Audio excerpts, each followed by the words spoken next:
കാഞ്ഞാണി ഈന്തംകുന്ന് സൗഹൃദ കൂട്ടായ്മ 11ാമത് വാർഷികാഘോഷം സംഘടിപ്പിച്ചു. ഞായറാഴ്ച വൈകിട്ട് ഈന്തംകുന്ന് പരിസരത്ത് നടത്തിയ ആഘോഷ പരിപാടികൾ ജനാർദ്ദനൻ മണ്ണുമ്മൽ ഉദ്ഘാടനം ചെയ്തു. മാർഗം കൂടിയാണ് ഇത്.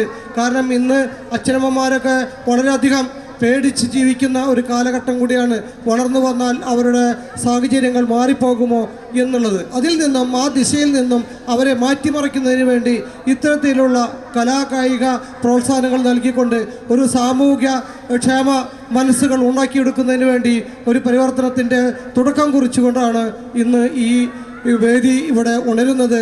ആ വേദിയിലേക്ക് എല്ലാവരെയും സ്വാഗതം ചെയ്തുകൊണ്ട് സൗഹൃദ കൂട്ടായ്മ പ്രസിഡന്റ് മിനി ശ്രീജിത്ത് അധ്യക്ഷത വഹിച്ചു. സെക്രട്ടറി ശ്രീലാൽ, ട്രഷറർ ഷൺമുഖൻ, സുധീഷ്, ജയ ഷാജു എന്നിവർ സംസാരിച്ചു. തുടർന്ന് ശ്രീഭദ്ര, ദക്ഷ, മിത്ര, രംഗപുത്രി, പോണലൂർ, ഈന്തംകുന്ന്, ഗജദ്വാരക എന്നീ ടീമുകൾ അവതരിപ്പിച്ച വീരനാട്യവും ദേശത്തെ കുട്ടികളുടെ വിവിധ കലാപരിപാടികളും ഉണ്ടായിരുന്നു.